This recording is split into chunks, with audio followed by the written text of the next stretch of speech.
It's Sunday night, and the Joe and Joe Weather Show podcast waited long enough for both New York teams to lose. We have we have showers and thunderstorms ahead of a cold front that's going to bring in gradually cooler air. This is going to be a cold, unstable week ahead. It's going to be chilly down across parts of the deep south with this air mass that's coming down too. I'm in that. And we are all together here tonight on the Joe and Joe Weather Show podcast. Support the Joe and Joe Weather Show podcast. Do your Amazon shopping using our referral link. Comes in handy during the holidays. It's very simple. You just use the link to get you to Amazon. Get whatever it is you're going to get. Amazon throws us a little coin for sending you there. And it doesn't cost you 1 cent out of your own pocket. So really, the only effort you got to make is to click on that link to do your shopping. And we appreciate it very much because it allows us to keep the Joe and Joe Weather Show podcast alive. Joe and Joe Weather Show podcast commercial free. And if you are holiday shopping, get a weather station for that weather freak in your house. Get the Tempest weather station, Tempest by WeatherFlow, the revolutionary Tempest weather system. You get it, and you join the fastest growing observing weather network on the planet. The link for this tonight is pinned to the top of the chat board. It's also on the descriptor to this podcast, along with the Amazon link. Use a coupon code Joe Rayo. You know what that coupon code is. It is autumn 2025, Mr. Chiaffi. And if you do, you'll get 10% off. So off anything. Well, yes, not everything. I mean, off anything that you buy on the Tempest website. Yes. Right. Very good. Yeah, so that's why we started a couple of minutes late, because Joe had to watch the inevitable ending of the Giant game. I mean, I cannot believe the Giants had it in their back pocket, and the guy who kicks their field goals. Can. The guy missed 2 extra point kicks, 2 points, and they lost by 1 point because of that. Yeah. And it was actually in the last 2 seconds that they lost the game. And I'm just shaking my head and saying, "Oh God, this is."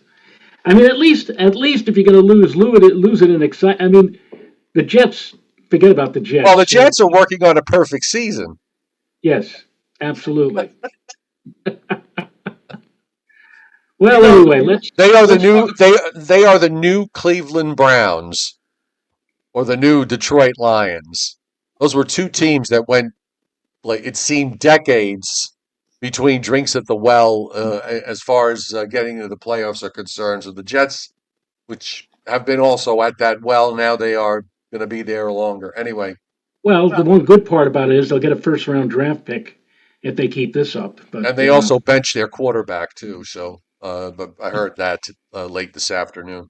Even Renata, who doesn't watch football all that much. In fact, she was waiting for 60 minutes to come on. It's been delayed by over a half an hour because of this game. But she said, boy, that Giant coach really looked pissed.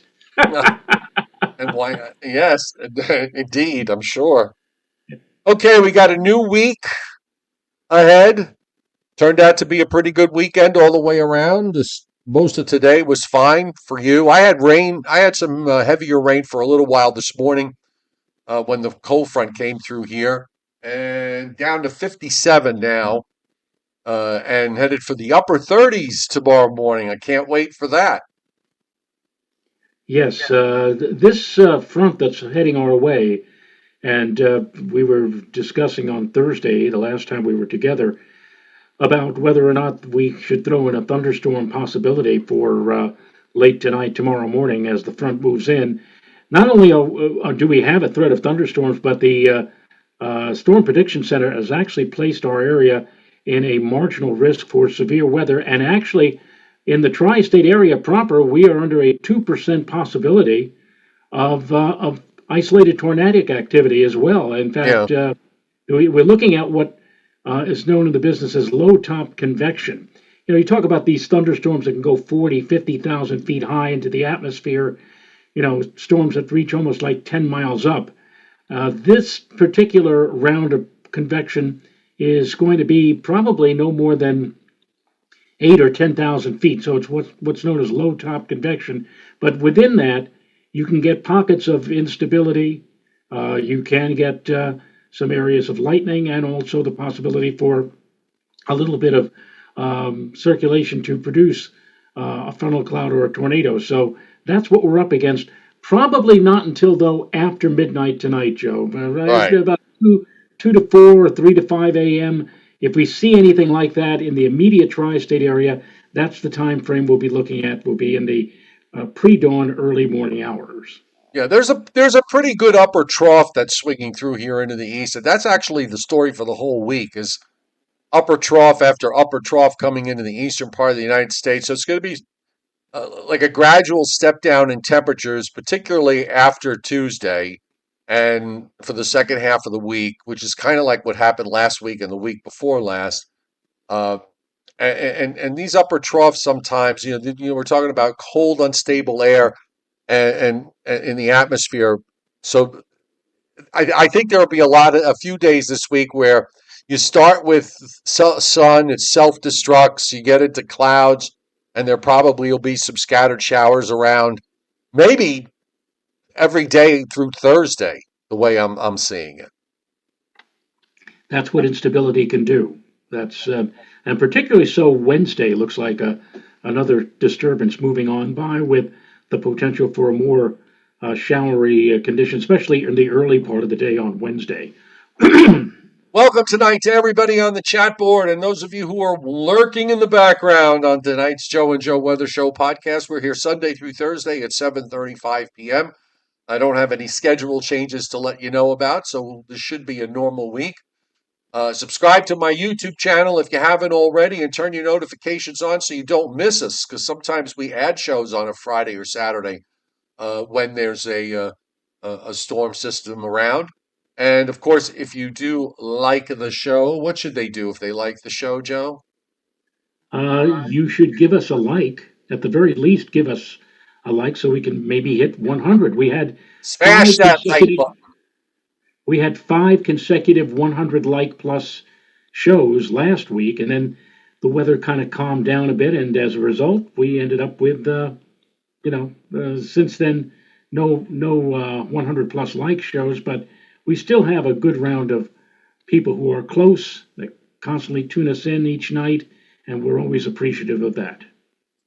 So a number of people have been asking, when are we going to have some people on with regards to the upcoming winter? I'm thinking March would probably be a good time to do it, but I don't think that will be acceptable. So maybe let's get into the early part of November, and we'll invite the usual suspects here to come on and tell us what they think, and then we'll hopefully won't have to hang them out to dry after the winter season is over. So You know what I used to do? I didn't used to do this when I was first got started in radio, and this goes back now many decades. In fact, I worked with a gentleman in Providence, Rhode Island, by the name of Sherm Strickhauser, the dean of Southern New England Talk Radio.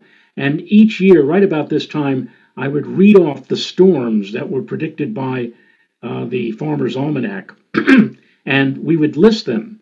Sherm would say, "Oh, I'm getting out my crayon now, and I'm listing them." And when we got to the date, if we didn't have a storm on the date that was predicted by the almanac, Sherm would push the button and play a sound effect of a toilet bowl flushing. I don't know right. if maybe we should do something like that with the old Farmer's Almanac this year. But any case, It is you what know, it is. They come when they come. I mean, I don't yep, understand. I know it's the anticipation. The snow lovers want to feel like they have something to look forward to, and I'll just say it again, as I've said many times. It is probably a smart thing to just take all the forecasts, not only with a huge grain of salt, but the more people that pile on one side of the trade, it's probably smart uh, to go on the other side. That actually works more often than it doesn't. So there you go. So keep hoping that everybody puts forecasts that it's not going to snow for the entire winter, and then you just bet the other side. yep. All right, let's look at what's going on nationally and take a look at what kind of watches and warnings. We have red flag warnings, I just noticed, Joe, in the counties in upstate, in northern New York, and in the northern half of Vermont. I mean, This front at least is going to bring them some rainfall, but the drought conditions in especially in interior northern New England are very serious.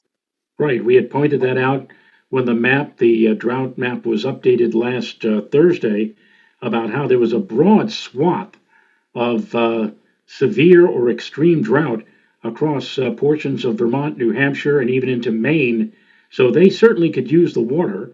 And it's not surprising that, it has been very dry of late, and why they have those red flags flying up over the upstate New York area, up near the Canadian border, and across the northern third of Vermont.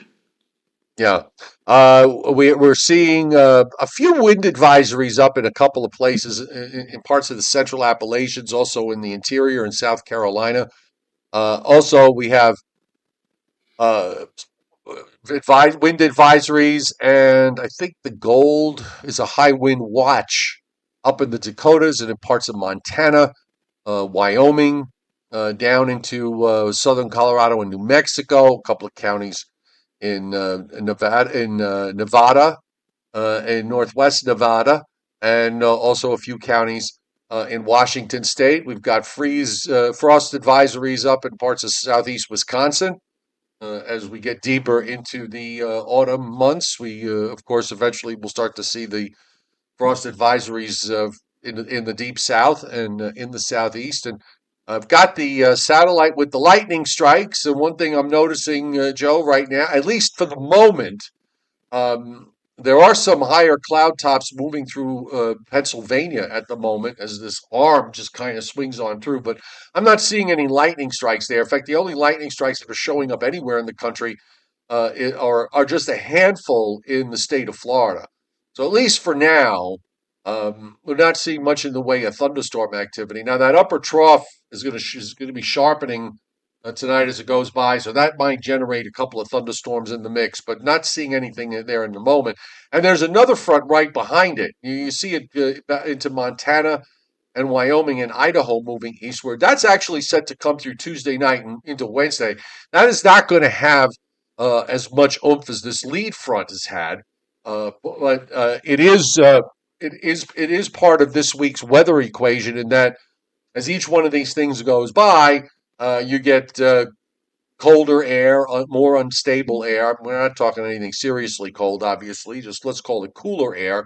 But it is going to be an unstable atmosphere for a good part of the week. Right. And that instability again, especially as I said, present, as you just pointed out, Joe, with that next weather system, that next weather disturbance on Wednesday, Tuesday night into Wednesday, not as potent as what we're looking at for tonight, but enough so that it will probably bring another round of clouds and scattered showers our way as we move into the middle part of this week. And again, it's going to be a case where we're going to have to wait for the atmosphere to kind of stable out, if you will, later on in the week. We'll probably have, as you mentioned, self-destruct sunshine, sun giving way to a buildup of uh, cumulus cloud cover during the midday and the afternoon on Thursday, maybe a little bit less of that on Friday. And it looks like from this vantage point right now, and he's knocking wood here, next weekend doesn't look all that bad, especially Saturday. Looks like a very nice day coming up. Hopefully that will all pan out. The radar tonight, now I see a few line segments with maybe some possible developing thunderstorms. There's one in northwest Virginia, extending into probably the narrowest part of Maryland, where you basically can walk across three states in the span of a couple of hours. And then a few heavier cells approaching Williamsport and some heavier downpours in western New York between Buffalo and Rochester. There's also some heavier rains in southwest Pennsylvania down into West Virginia. And we've got rain back through Ohio to the Indiana state line and then northward in eastern Michigan and on the Canada side. The southern part of that front, which was very active overnight and this morning, has broken apart. And we're seeing uh, some showers in northeast Florida, just basically north and northeast of I-4, and that's moving along. But again, nothing crazy. A couple of stronger cells in southern Florida, but Nothing in the standpoint of severe. We don't have any severe thunderstorm warning boxes up anywhere, nor do we have any severe thunderstorm watch boxes up. We see precipitation in parts of Montana, Wyoming. That's with that next cold front, and also seeing some showers up into the Pacific Northwest. The Storm Prediction Center, as Joe mentioned, has a marginal risk for isolated severe thunderstorms overnight for the lower and middle Hudson Valley down to about Long Island, New Jersey, Western Connecticut, all of Pennsylvania, most of West Virginia, all of Virginia, Maryland, Delaware, into North Carolina. That whole area is just pretty much moving along. And as far as severe weather is concerned, none is forecast for the next 2 day periods. So nothing for Monday into Tuesday, nothing for Tuesday into Wednesday, and nothing for the long range. You're not going to get a whole lot out of this. I mean, at least for New England, where it's going to last longer, you are going to see anywhere from 3/4 of an inch to an inch and a half for much of New England. But that half-inch line cuts off, probably in Western Connecticut and around Route 84, Interstate 84 in New York. So it's mostly north and east of there. You're seeing some heavier precip being generated around Lake Erie and in northwest PA, northwestern Pennsylvania, northeast Ohio, and into southwestern New York. You're going to get some lake effect stuff that's going to be coming. I'm not saying you're going to get lake effect snow, but there is going to be some lake effect precipitation going on this week because of that cold, unstable atmosphere and the northwest flow in the upper atmosphere. We've got rain for the lower and middle Mississippi River valleys on the order of 3/4 of an inch to an inch and a half, and a pounding of rain, several to many inches, being forecast for the almost the western third of Oregon, Washington, Oregon, and northwestern California. So we've got that. I was looking at this upper air as on the European. It's very interesting. You got this sharp, negatively tilted arm that's swinging through tonight. Actually, a cutoff low forms over Pennsylvania and New York State and lifts northward. And just as soon as that lifts out, here comes the next one, a more robust upper low that finds its way over Lake Huron to James Bay, and that'll carry us from Wednesday through Friday. So that's all cold, unstable air. And then also at the same time, you've got deep troughing along the west coast from Alaska down to the Pacific Northwest, which explains the potential for big poundings of rain there because you're going to get short waves coming in off the Pacific one after another there. And once that last trough lifts out in the east, eventually more energy comes to the east, and the Europeans got a really vigorous upper low about a week and a half to 2 weeks from now. So, my takeaway on this is that troughs seem to want to be in the east right at the moment, and maybe a short break from that, but then they come back toward the end of the forecast period. So I kind of think that we can say goodbye to 80-degree highs at this stage. And maybe we'll get a couple of days here and there where temperatures get back above 70, but that would probably be my upper end limit for any warm up.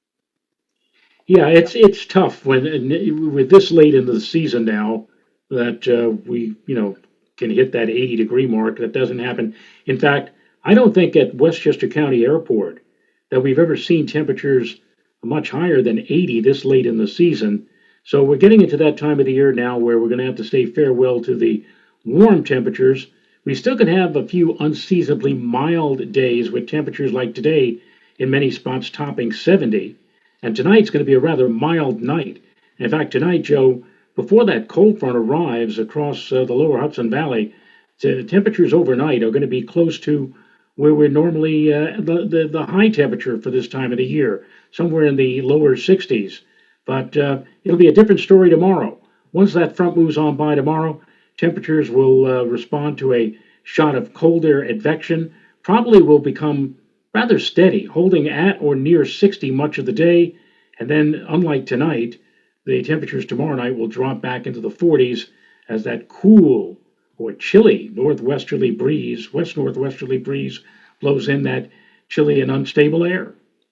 I'm looking at the GFS. The GFS also wants to bring troughs to the east. After these two troughs this week lift out, Same idea, brief break, and then energy from all this the stuff in the west and northwest.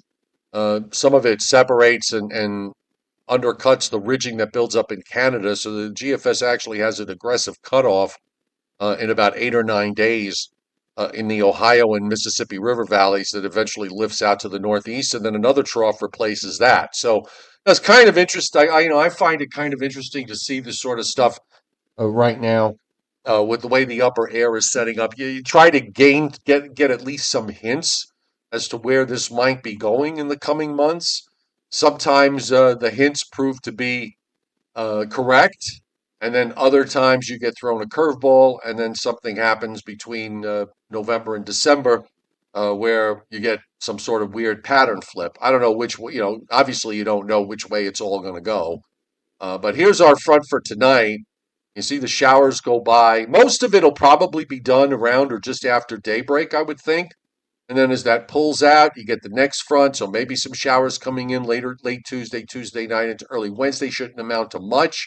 But that cold, unstable air will rotate around. You can also see it's mostly rain showers that are coming in off the lakes. But that's the sort of lake effect that I'm talking about here, where you don't have. It's not cold enough yet for snow, but it's cold enough for cold rain showers to come off, and who knows, maybe somebody gets some grapple out of it.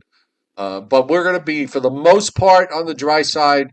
Uh, there is probably going to be some kind of tropical storm or maybe even a hurricane that's going to try to form in the Caribbean that will eventually get ejected out to the north and northeast. So I don't think that's an issue. Down the road, you know, chances for rain toward the end of the month seem to be on the table with all this troughing in the eastern part of the United States, and then GFS has got a beautiful nor'easter here in about 16 days, which Joe, you and I both know that's all going to disappear. But it's kind of interesting to see how, I always like I said, I always like to look at things in October and into November because sometimes that can be helpful in trying to figure out at least how the winter's going to get started. Well, a lot of people were thinking back on this date. I believe it was in 1972.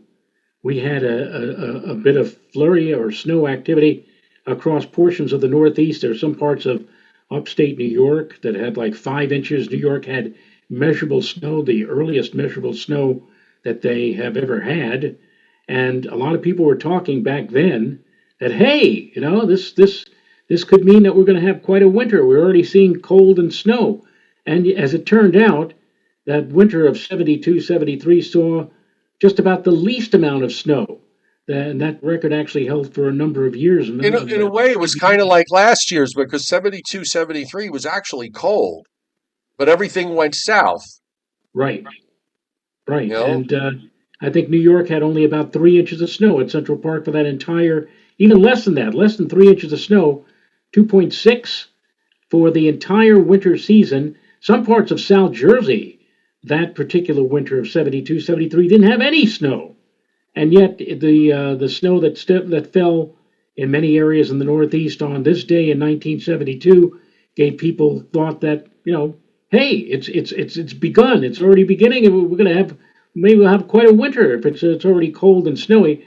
That it doesn't necessarily mean that if you're going to have snow this early in the season, that's how the winter is going to turn out.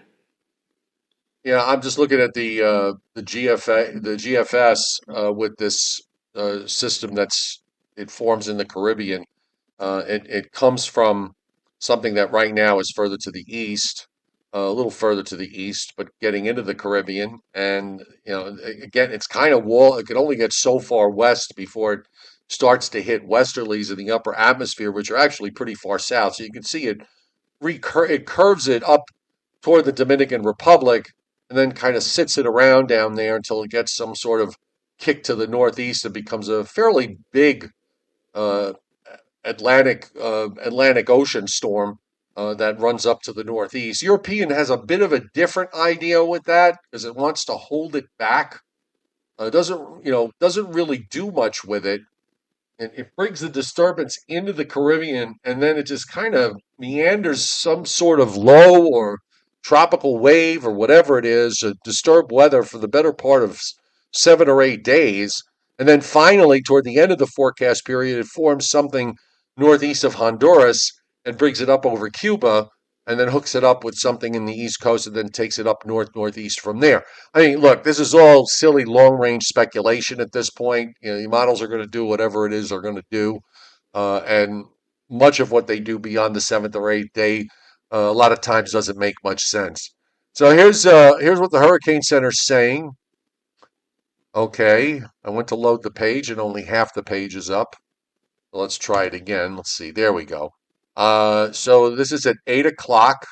The showers and storms associated with the tropical wave have become slightly better organized since yesterday. Surface wind observations indicate the disturbance still lacks a close circulation, moving west at 20 to 25, which will probably limit any development until it gets somewhere into the middle part of the Caribbean, where conditions are more favorable for development later this week. They have a 30% chance that it develops in the next 2 days and a 70% chance. And you can see where they take it, almost straight west toward Honduras. And what it does after that, who knows? If it becomes a tropical system, it'll be the 13th named storm. Melissa, I believe, is the next name on the list, Mr. Rayo. I don't have the names in front of me, but I'll take I'm your pretty word no, for it. it's Melissa. Okay. We need to campaign to get them to. You would think that a name like Joe would just be the obvious. Hurricane Joe. They've never put that. I've never seen Joe. We've got Jose, Joe in Spanish, but we do not have Joe. I think they should put that in there if they ever retire a J Storm. Well, I think so too. Either Joe or Joseph. I don't think they've ever had a. Have they ever had a Giuseppe? No, they haven't. Brandon Doherty, he's got school tomorrow, so he's saying bedtime and hitting the tip jar. Thank you, Brandon Doherty, for doing that. Who's got? Do you have Briller Jeopardy tonight? I have Briller Jeopardy, I believe.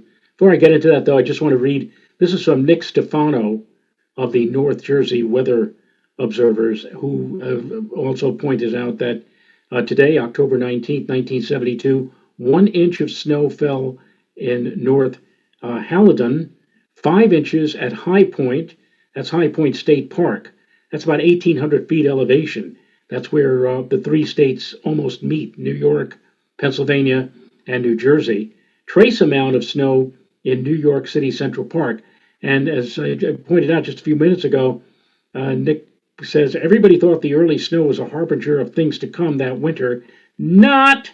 Winter of 1972-73, he writes, one of the least snowiest winters on record in New York City. Only 2.8 inches fell the entire winter. Parts of South Jersey never saw a flake. The moral, he says, of the story is this: early snow and or cold are not necessarily a hint, quote unquote, of an upcoming snowy and cold winter. In fact, the last thing I guess you want to see if you're a snow lover is snow and cold weather this early in the season, which we certainly have not had to any great degree yet. So we'll see how things pan out. Now, as far as Briller Jeopardy is concerned, I do have it. I'm calling the questions up right now, and I will have them in a moment. And here they are. And on this Briller Jeopardy tonight, we continue with average high temperatures in October for the following cities. We have 5 cities, and we also have a bonus city. We'll start off with, and this again is the average high temperature in October for Hartford, Connecticut, Joe. For October. Yes. The average temp or the average high temp? The average high temp. The average high temp for October.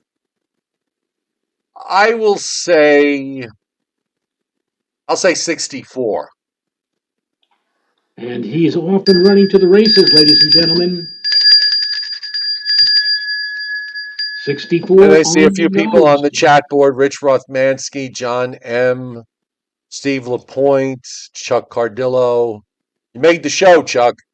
And David Fuller, all at 64. Congrats to all of you. And incidentally, we now have 87 likes. It'd be wonderful if we get another 13 between now and the end of Briller Jeopardy. Works How for about me. Houston? How about Houston, Joe? Yeah, I one of the ladies um, in the choir that I'm in um, at my local church, St. Francis of Assisi. She lives here and she lives in half the time here and half the time in Houston. And she was mentioning the other day that finally in Houston they had a day where the temperature did not get to 90 degrees. So she was she was happy hearing about that, but not happy about the fact that she was going to have to go back to Houston for a little while because she likes it here in North Georgia. I will say Houston's average high temperature for October should be maybe closer to 80. So I'll say 80. Close, a good guess. A little bit coolish, but a good guess. Okay, so a few people. Adam Lowe says 82. We could stop right there. Adam, you got the bell. 82 degrees. 82. Now we move to Kansas City. Kansas City. Kansas City. Uh, hmm. You know, that's a little tricky because of where they're located, because sometimes you get early cold weather outbreaks. Um, I'll say I'll say 60, 67. Joe, you're on a hot streak Wow, tonight. Isn't that amazing? it is. Steve LaPointe close with 66. And John M. also had 67. And we move on to Lost Wages, Las Vegas, Nevada. Average high in October. I wish I was more familiar with the West because, having not spent much time in the West, I know it does seem like they could go up almost to 100 every day, but this is the time of year where they start to cool off. I'll say eight. I'm going to take a shot here. I'll say 85. Too warm. Not a bad guess, but too warm, Joe. Well, Rich Rothmansky and Chuck Cardillo say 82. That's in snake country. Okay. It's right there. And Frank Scalera says 84. Conroy Gent says 83. And so does Leon of Lindenhurst. So pick one. One of those has to be it. And No, William Goober. no. When I said 82, that was in snake country. Oh, it's too high? those others were a little on the high side. Well, then Bobby Livingsworth and David Fuller, 81. And Adam Lowe as well, 81.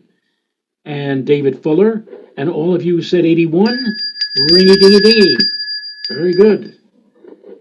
Fifth one is Memphis. Memphis, Tennessee. Oh, Memphis, Tennessee. I'll say 76. Joe, you came awfully close to getting your third bell ring of the night. Well, It's a Bobby tad. Livingsworth says 77, and Leon of Lindenhurst said 75. Leon, here you go, Leon. This is for you. Ding ding. Congratulations. Bonus question tonight. Bonus city for average high temperature in October is the city that's hosting tonight's ALCS, Toronto. Um, hmm. I'm trying to decide if I should say go above 60 or below 60. So I'm going to say 60.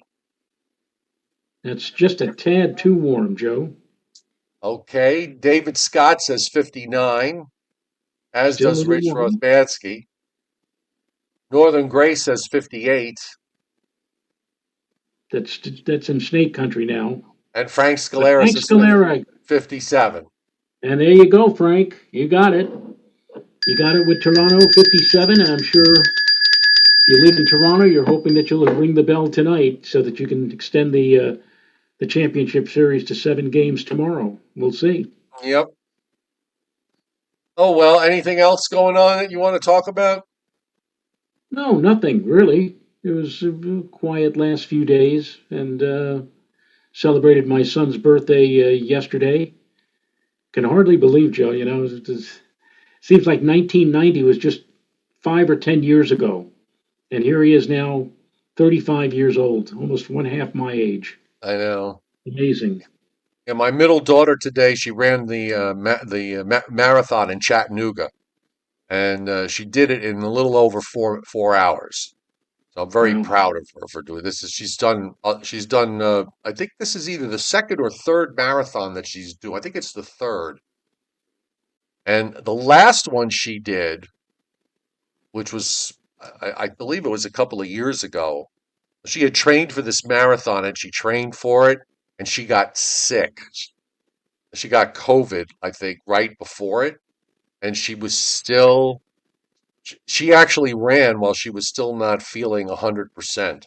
But she finished it. I was very proud of her, concerned that she ran while she wasn't feeling well, but but she was determined to do that after all the work she did. She was determined to run that marathon, and she did finish it. So this time around, she didn't even tell me about it till late last week when she started asking me what the weather was going to be like in Chattanooga this morning.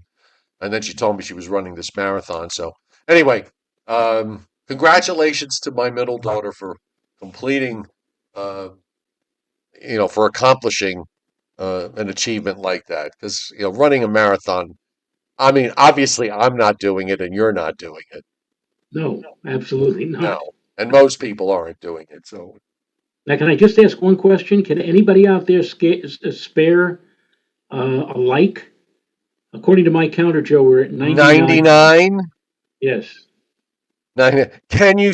There used to be a woman outside the 96 no, I'm sorry, the 86th Street subway station on the Lexington Avenue line when Gimbals used to be there, and she would always go, and she talked in a really nasally voice. Can you spare a quarter, sir? Sir, can you spare a quarter? So every once in a while, I'd give her a quarter, and then I stopped giving money to her when I saw her walk out of Gimbals one day with all the boxes in both hands and gift wrapped. You know, That's that's what Robert Klein, the comedian. Now we can hit the bell.